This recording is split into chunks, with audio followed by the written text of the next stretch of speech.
So we have to be relative and well, up to a certain degree, and you have to make the balance to see which one is you have to balance yourself, which one is you should go for. Well, I thought there are a lot of jobs that you can find, right? For example, I thought you are a CPA, right? Tell me. I am. So all these jobs, that's why, it's such a broad field, because you're going to be involved. Like I said, it could be restaurants, it could be painters, it could be all different kinds of, things you could come across because you're doing accounting. So you can do any kind of numbers for anybody, really. What you can work for the company and do the payroll for them. Any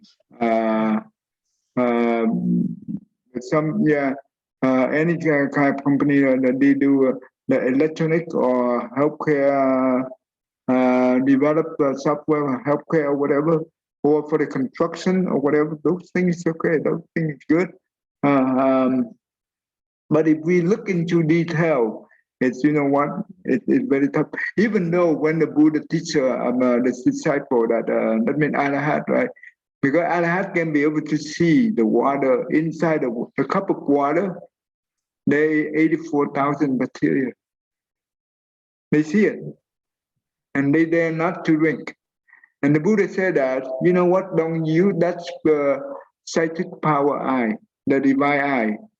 To drink, to see the water before you drink. Just use the ordinary eye, and then before you drink, you just recite a mantra. That means we need this body to practice the Dhamma. It's just like the boat, right? When we want to cross over the river, we need a boat. We cannot abandon the boat before we cross the river. So the same thing, the river of samsara, right? The death and rebirth cycle. So we have to be very relative. We try not to dig into to be perfect. No such thing is called perfect in this life. You just okay. For example, you apply for the company that you will work for the payroll, right? To help employee to get paid. That's all. And then as long as if you already know those things that like the one that you say painting, right? It will contaminate the water. Yeah, just try to step away from it. But but I think many other job is applicable. It's reasonable. You can apply for it. It's not only those jobs, but you can. There are many out there. I mean, right? Yeah, it's just so hard because, like I said, I see it so easily now. Or they just straight up tell me, like, that guy just, you can find much as you can find the good, you can find the flaws too. And even with him, it seemed like it was turning into, I was there for 4.5 hours interview, which really turned into me consulting him, So it's not just like doing one little function. It's like actually helping him, improve efficiencies and stuff. And just like the restaurant, I think I'm getting too detailed into it. Like, I don't know that I would want to work for a restaurant because of if they had the alcohol sales or they sell the meat, that'd be a problem. And then I just interviewed for another place that does tunnels. They install tunnels for like UPS and airlines, which sounds good. But then they're involved in 3D body scans, which I'm sure there's probably some kind of flaw in using 3D body scans, except for NFL players and stuff. So, you know what? Those things you should not look into detail. Okay. It's okay. You just as long as you don't see it direct harm, right? It's okay. But if you dig into it, the more you dig into it, the more you scare and the more you paralyze yourself. You know what I mean? Yeah. You don't want to go into that deep.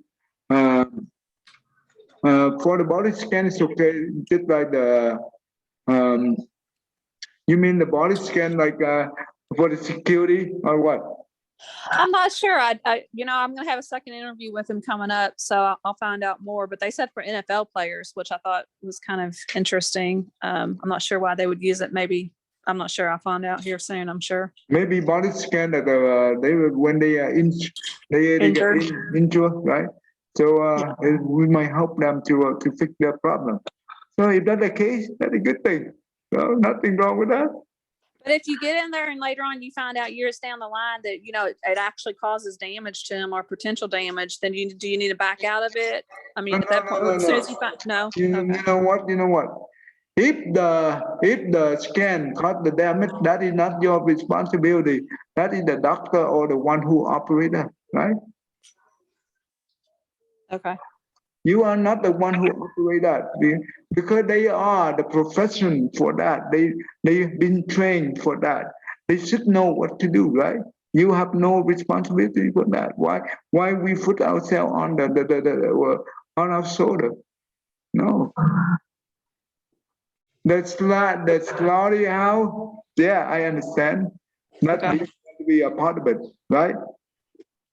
No, we don't want to be a part of the slaughterhouse, even though we are logistic. Oh my God, that's not even good. Okay, all right, that's good. So, okay, let's move on. Oh wow, that's a good, very good question so far. Oh, I forgot where we left. Let me quickly. All right, William. Okay. All right. Summary of each chapter. 1. A lot of teaching materials being shared are extracted from The Meaningful to Behold, Becoming a Friend of the World. Summary of Chapter 1, The Excellence and Benefits of Bodhichitta. Chapter 1. The ultimate goal of Buddhist spiritual practice is the attainment of the fully awakened state of mind. This completely perfected state, variously known as enlightenment, Buddhahood, or the highest nirvana, can be achieved by anyone who removes the gross and subtle obstructions clouding his or her mind and develops positive mental qualities to their fullest potential. However, we will not be able to attain this fully awakened state if we do not first develop bodhicitta, the mind of enlightenment. What is bodhicitta? It is the continual and spontaneous state of mind that constantly strives to attain this perfect enlightenment solely for the benefit of all living beings. As will be explained later in this commentary, bodhicitta is developed by training the mind in either of two ways: practicing the sevenfold cause and effect meditation, built around the remembrance of motherly love, or exchanging self with others. Hold on. Okay, go ahead. In order to generate this precious bodhicitta, we must think deeply about its many benefits. A businessman will put a lot of effort into a particular transaction if he understands beforehand that there is much profit to be gained. In the same way, if we see the many benefits of bodhicitta, we will strive continuously to develop it. For this reason, the first chapter consists of a detailed explanation of these benefits. Okay, good. Stop right there.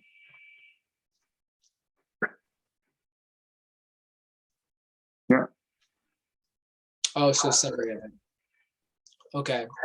It's stating the goal of Buddhist practice being enlightenment, or nirvana or Buddhahood, and that these can be achieved by anybody who is able to see their own nature, removing the obstructions to seeing their own nature, developing these positive qualities to their fullest. But in order to attain that awakened state, we have to develop bodhicitta. Bodhicitta is the sort of the fuel that gets the train down the track, the right motivation for practice. And that is that the purpose of our practice and any attainment is to benefit all living beings. And so the first chapter focuses on these benefits that come from bodhicitta to motivate us to take on the practice, to develop it, since it's the essential in achieving enlightenment. So we will learn about it two ways. The first one is the practice the sevenfold cause and effect of meditation. You will learn that. And also the second one is exchanging self with others. Okay? That means usually when the reason we are suffer, right? Why we suffer? We don't get what we want. Well, that is general. But what is the core? What makes us suffer? Thinking that we're separate. Yeah. Why we get suffer? What were the true cause of this? The mana delusion, the kind of the self delusion. Yeah. The mana is the one, right? That's driving us suffering.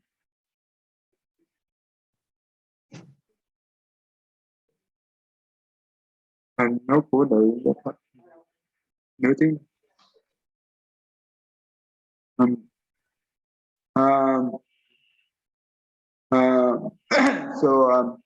Yeah, the mana that means the one we are self-centric, right? Self-centric. Everything related to self, related to the ego. That's why we suffer. Because in the mana centric, in the mana consciousness, it have four different self, right? Self-delusion, self-view, self-pride, and self-love. And the self-delusion represents for ignorance. Self-right, self-love, and self-view is represent for craving. Does it make sense? You said the other three represent for what? I couldn't hear that part. Craving. Craving. Craving, right? The desire. Mm-hmm. Right? Because the root, the second noble truth is that the true cause of suffering is that truth, right? The ignorance and the craving. That the two make us stuck in the cycle of death and rebirth for a long time. And that's why. Tell me, you understand so far? Yes, that makes sense.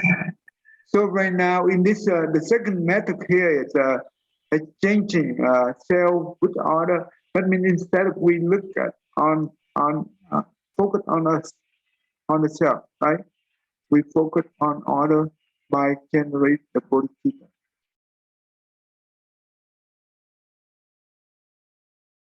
You just switch, changing the position. And that's how we are free from suffering. Yeah.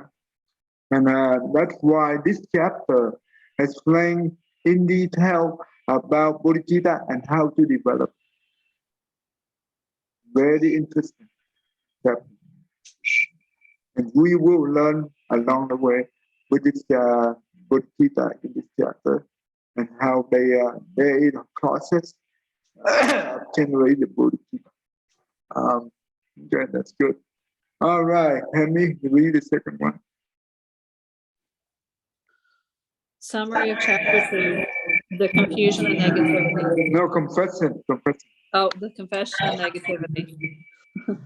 If we are to develop bodhicitta, we must destroy all obstacles hindering its growth as well as accumulate the necessary prerequisites for its cultivation.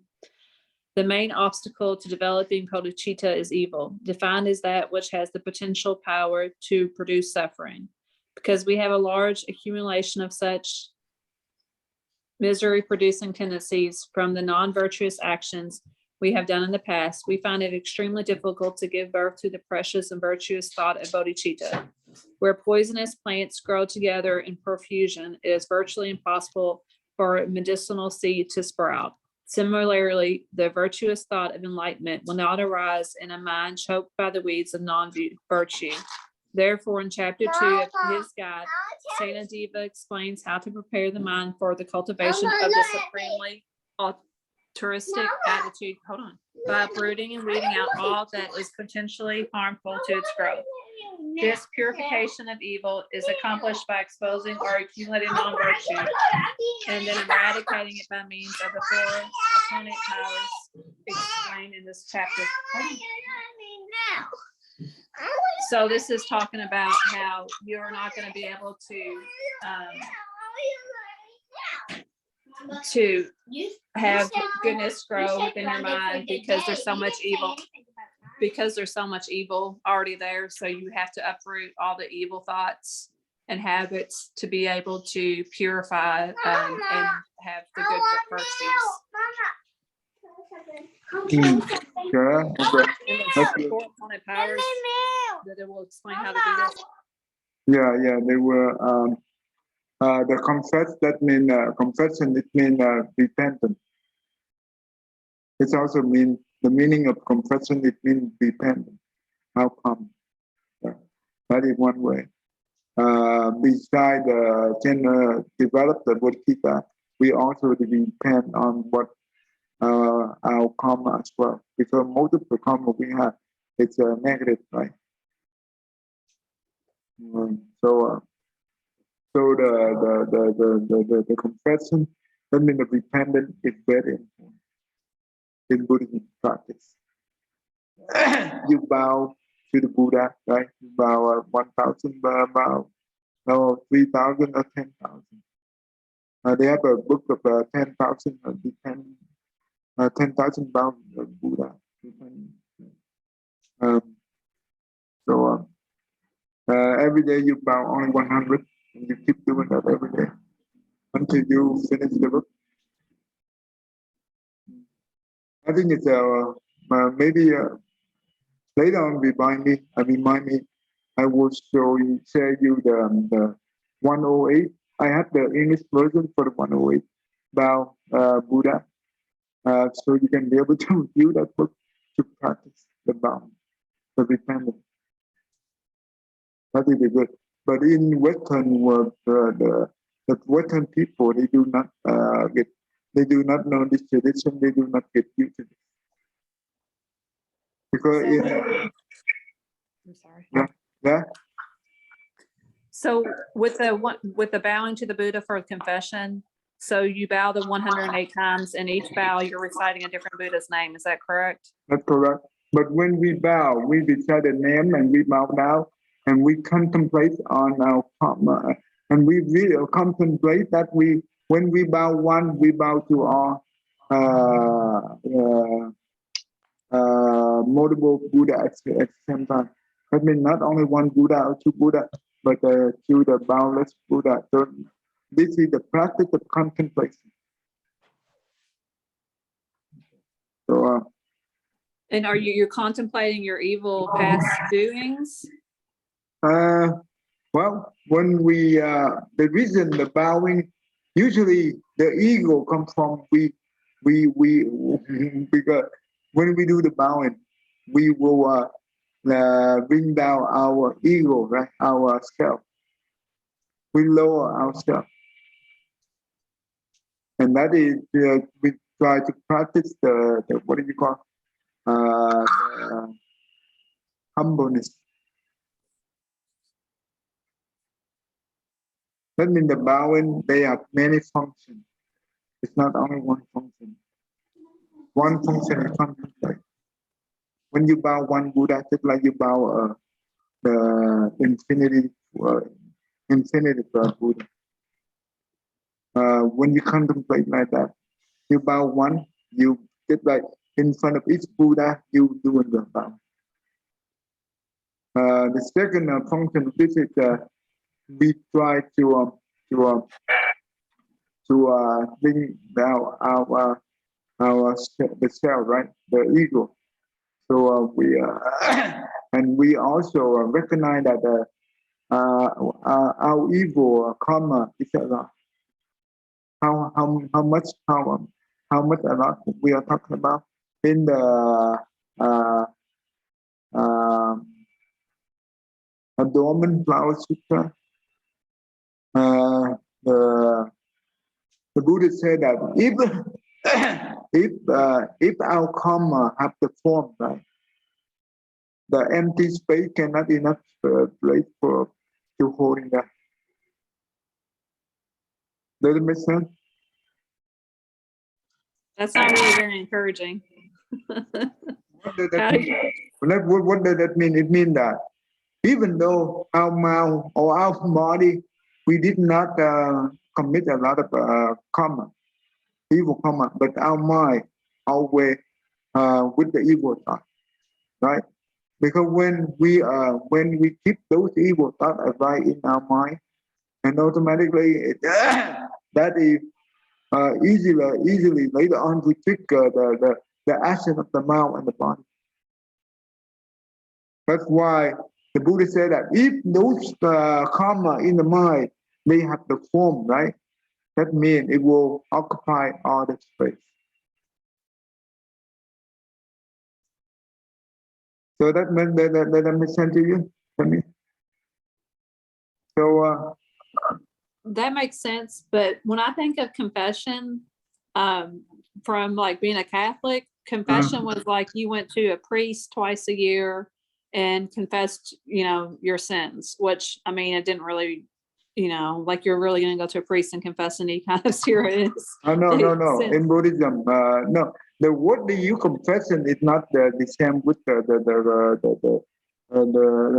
Catholic or the Christian. No, confession in there it's a repentance. That means that there are 4 different types of repentance. The first one is you bow to the Buddha and you confess the Buddha, right? That means that I have the evil karma, and I would like to bring to you. So I will make a vow that from now on I will not commit any evil karma again. So that is one form. The second form is you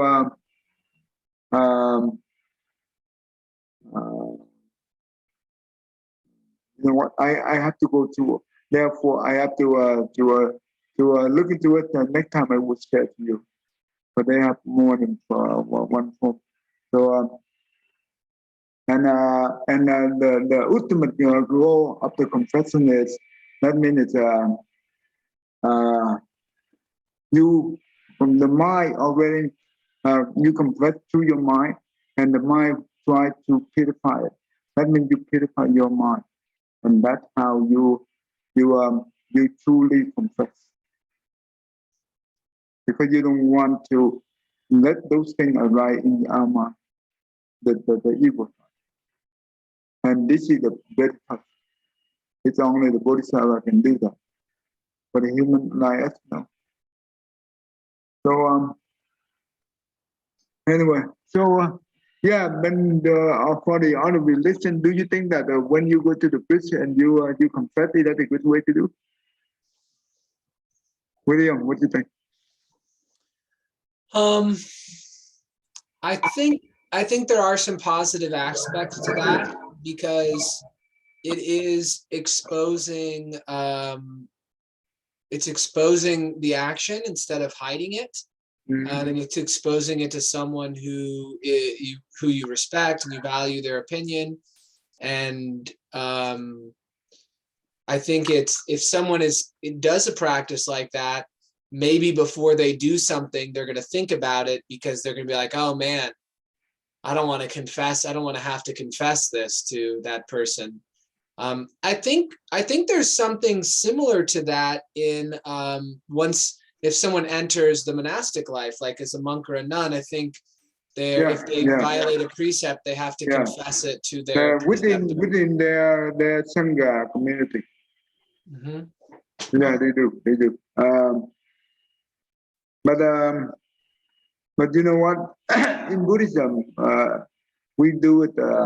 We try to confess and repent as much as we can. We don't wait every year or what we wanted to. No, this will become the regular practice.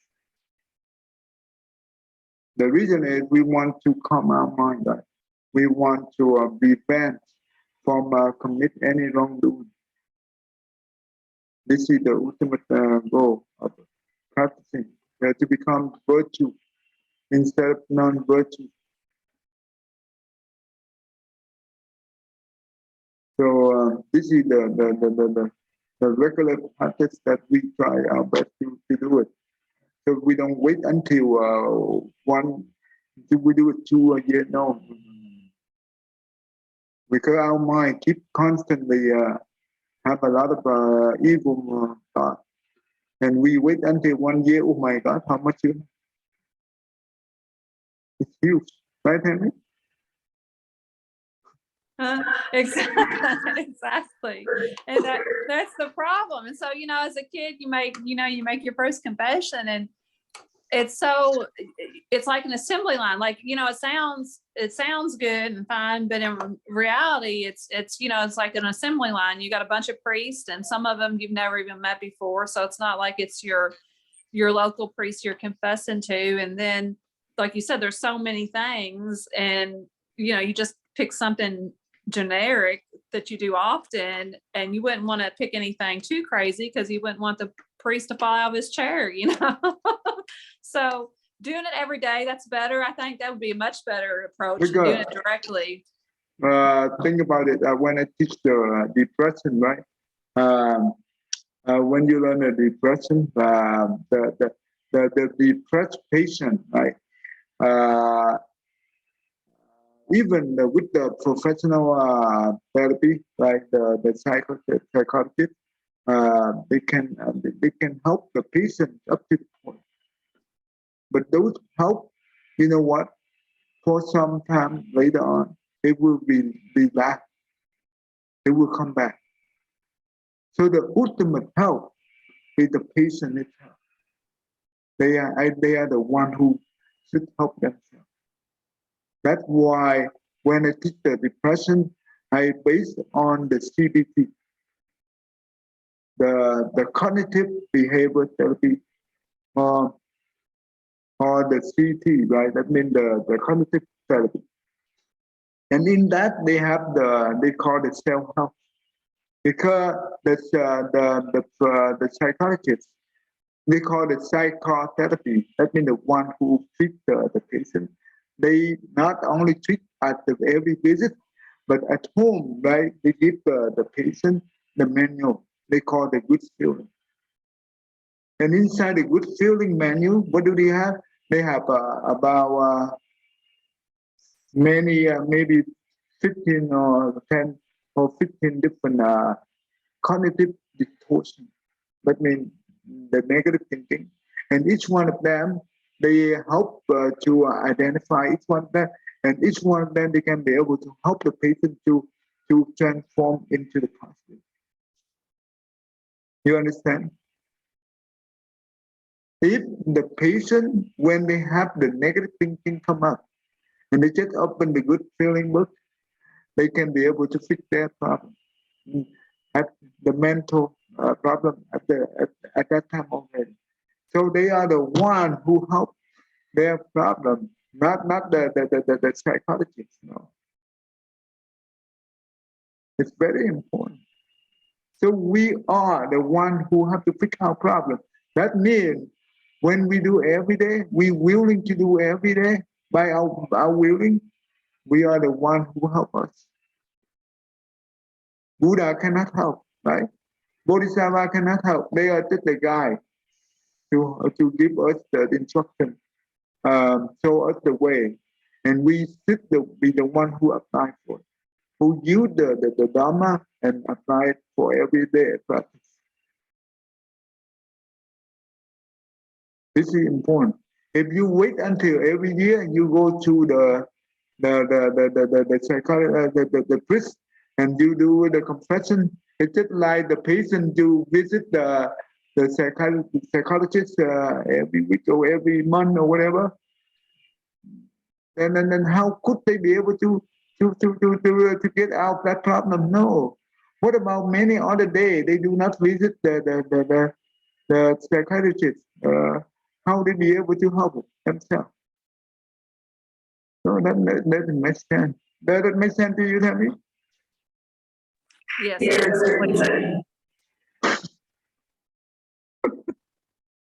So Everything that in Buddhism the Dharma, there is a meaning behind to make sure that we benefit ourselves, and then that's how we benefit others.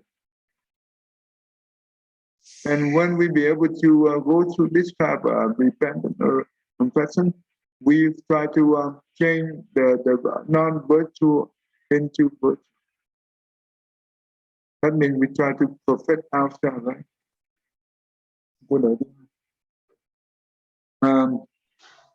So that's why it's important, right?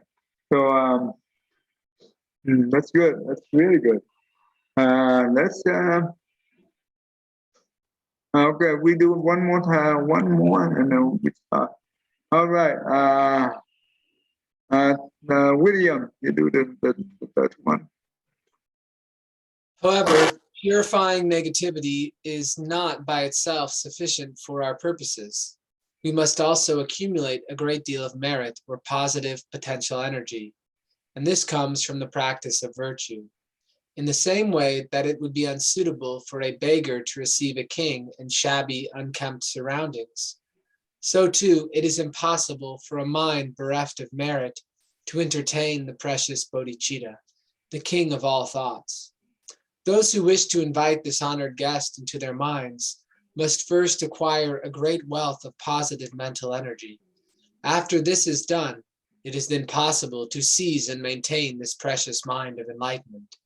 Therefore, in chapter 3, Shantideva explains how to acquire and hold on to bodhicitta. What do you think? Well, I really like this analogy. I think that it makes sense, right? And the analogy really brings it to life that in addition to, highlighting the contemplations and the repentance of evil, or like inconsideration of other people's suffering and causing people suffering and resolving not to do it. Well, it's a really natural continuation to then resolve to have a positive influence on people, to be a blessing to the people around us. So to develop, positive qualities, and that is sort of also the desire to develop positive qualities and taking those actions is a prerequisite for our mind to welcome the mind of bodhicitta. If we don't have the Bodhichitta, do you think that the sentient being, they will love to approach us in the easy for them to approach us? I don't think as many would approach for help, and those who did approach, if we don't have bodhicitta, would be more guarded. It would be more difficult to actually for them to hear any sort of advice or to allow any sort of help if they did not get the sense that we were really coming from a place of sincere compassion. Right, because the Bodhicitta, it means that the loving kindness and compassion, if we do not have it, you cannot be able to attract the people who seek for help. Even though they need help, they will not come to you. But when you have the Bodhicitta, and the one who need help, they will come to you. And because the connection is maybe from other people introduce them to us, or maybe the Bodhisattva or Buddha, they're the one who connect them to us. Right? That's important. That's why in this temple, I do have a lot of connection with the deceased. They come from many different sources, introduced by many different people that are in the temple or from outside the temple. When we have the mind, the right mindset, and we never met them before, but when the near death or when the death die, they die. That is the time that means that we do also have the affinity to them. But anyway, tell me, does that make sense to you? Yeah, and I have a question about that Yeah. because I found when I started praying back at the end of July Yeah. that like all these like people just started coming out of the woodworks, like finding me, Yeah, people that I yeah, didn't even know, yeah, you know, like yeah. friends of friends of friends, or somebody I just met would tell me somebody just passed away. Yeah. And just here recently, when I started really praying again intently every night with you, I told you about the guy I interviewed with and that was doing the industrial paint. Right. Well, he's from Flint, Michigan, him and his family. And so the first thing I think of when I think of Flint, Michigan, I think about contaminated water. And then when his wife just passed away of cancer, like at the end of December. And then when I went and interviewed and found out that that's, you know, he told me that they're contaminating the water. I mean, it just seemed like it all kind of like lined out. You know, you're from Flint, Michigan. Your wife's been struggling with cancer for 4 years and you're contaminating the water source. Like, but it seemed like another person. So I pray for her every night. It just seems That's like good. it's kind of like once you start doing it, it seems like they come out, like I said, they come out of the woodworks. Like, I don't know if that was the only purpose of me, you know, meeting and interviewing with him was just so that I could kind of help her along her way. Or, No, that's or good. what. That's good. Even though the one that we never know, right? But if we have a chance to get some kind of connection like that, yeah, you can pray for them. It's good because that will help us to develop the Bodhichitta in the way. So it's okay. Doesn't matter. Now, she was a devout Christian, though. That doesn't matter. Like, even though if they're of a different faith, it's still okay. Yeah, Because it's I don't okay. want to pray for her to go to No, ultimate no. bliss if she wants to go to a different heaven, you know? Oh, no. Think about this. When we feel alive, right? We have a different faith, but we do not actually see it. We just believe, but we believe on something that we never see it, we never experience. But when we die, we are the one who be able to see it, and we will be able to. If we have more than one option, we can be able to choose the best one, right? If you are the one who give them another option, right? That is good. That is really good. Does it make sense to me? Yes, thank you. So don't worry. When we have a good heart for others, doesn't matter what faith they're in, it's okay. The Buddhism, the faith of the mind, not the faith of the figure. Does it make sense to you, William? Yes. Because the mind is the one who generates the Bodhichitta, not the Buddha. We follow the Buddha teaching, but we are the one who use our own mind to develop this thing. So this is the faith of the mind, not of the religion. No, it's good. Okay. All right, let's stop right here. So I hope you understand, right? Tammy? Yeah. Yes, it's been very helpful. Thank you. Yeah, that's good. All right, go ahead, Tammy. Read this one.